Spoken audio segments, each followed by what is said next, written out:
too late for me to have a fall TBR?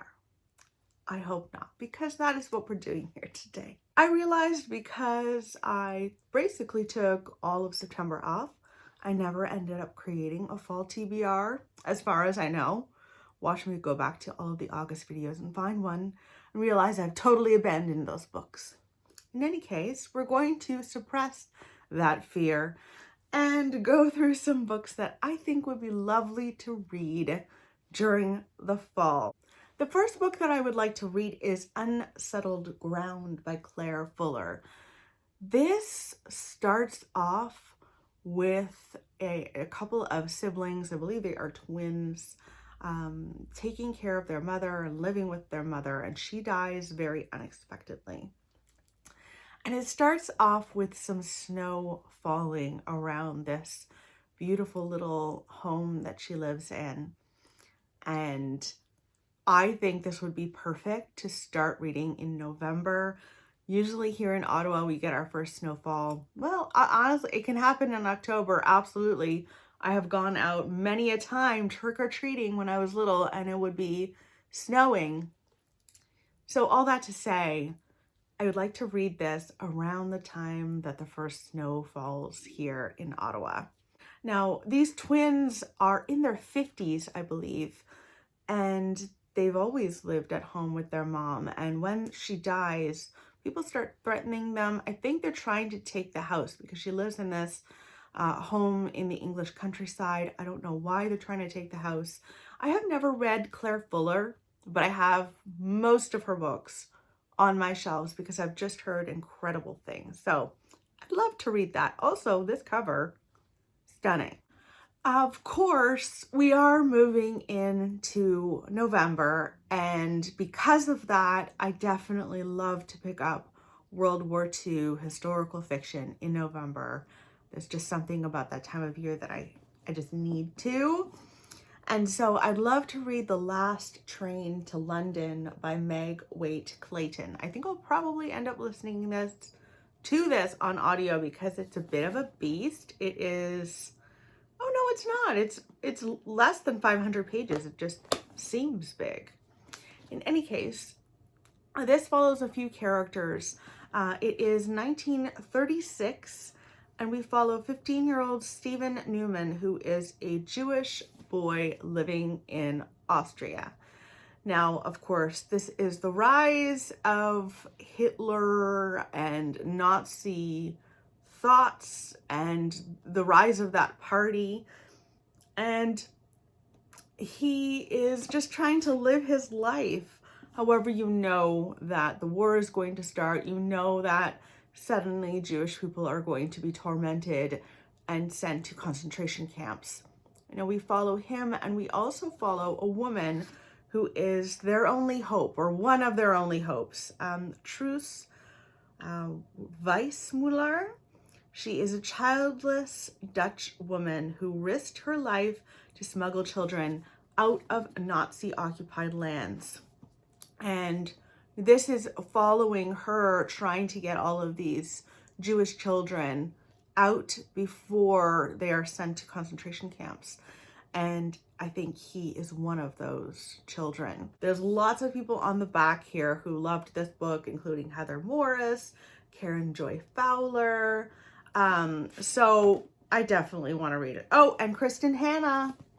So we'll see what I think of this. Another World War II story that I think kind of spans a bit more time, but would be heavily World War II, I imagine, is Lady Clementine by Marie Benedict. So far, we've got a lot of authors that I've never read.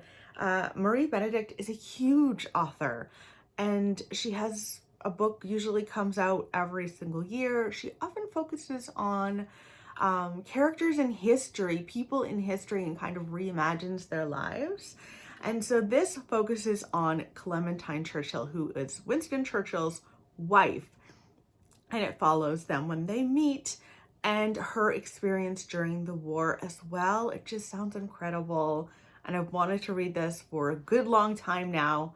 So yes, I would love to read Lady Clementine, that's for sure. Let me know if you've read this one, because I feel like This one did the rounds a little bit if you were into historical fiction. All right, we are moving on to a series that I would like to complete this fall or early winter.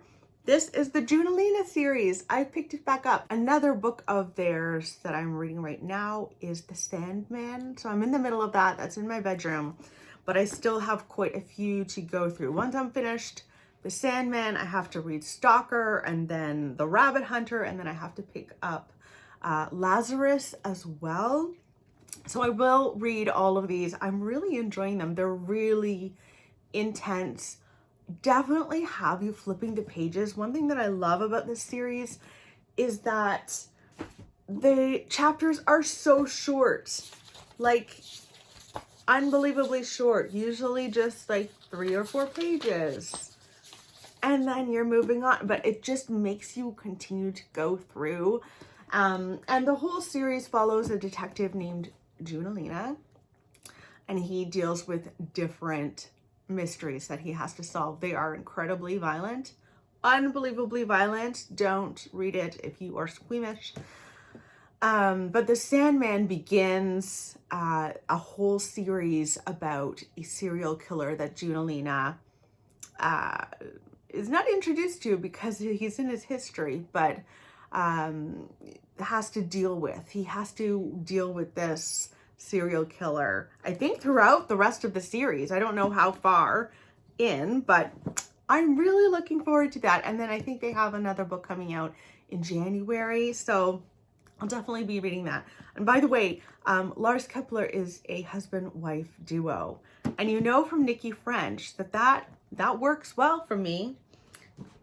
So I'd love to read that whole series. I think I'll have 4 books to read, so wish me luck, but I'd really like to prioritize that. In terms of spooky books, I would really love to read The Seven Visitations of Sydney Burgess by Andy Marino. This is about a woman who is attacked in her own home. There is an intruder who comes in with a mask, a home invasion story I always enjoy. She somehow gets away. She goes to the police and she explains what happened to her, and she tries to explain about this intruder, this robber, I guess. And the police tell her that she has the events twisted because the intruder came in and she killed him, and he is currently on the floor of her house, somewhere in her house, dead. And she just doesn't believe that. And I think this is actually a possession story. And I love those so much. They creep me out. So I would love to get to this. That is for sure. Moving along, we've got 2 other books here that I feel have been on several TBRs, so I won't take too much of your time talking about them, but we've got Mrs. England, which is a gothic kind of story. Stacey Halls writes historical fiction in this gothic way that's just gorgeous. This takes place in West Yorkshire in 1904.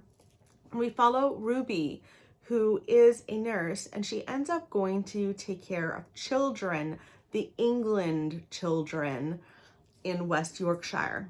And she goes into the home, and it's beautiful. She's really looking forward to this experience. And she meets Mrs. England, and Mrs. England is just off. She's very standoffish. She doesn't want to interact with pretty much anyone. And she has a bad feeling about her. She also has a past that, with a lot of secrets in her past, that she's kind of not trying to run away from, but kind of. And those, of course, come back to haunt her. And it just sounds wonderful. I've been wanting to read this for so long. I don't think this is even out in the US or Canada yet. I had to get this off of Book Depository, but I just could not wait. Stacey Halls is one of my favorite writers, so I would love to read that. And one more, a book that's been on every TBR I've ever had this year is The Bass Rock. And here I am, still haven't read it. But October isn't over. It was on my October TBR. I haven't read it yet. It's not over, right? It's not over. So maybe it will happen. The Basque Rock takes place in 3 different time periods. We go way back, I think, to, I don't know if it's the 1600s, but we follow a woman named Sarah who is fleeing for her life. She's been accused of being a witch, and she's trying to run away. And then we follow Ruth, who has just gone through World War II. She is married, newly married, and moves to her new home, and she's just trying to get to know the area and having a hard time of it.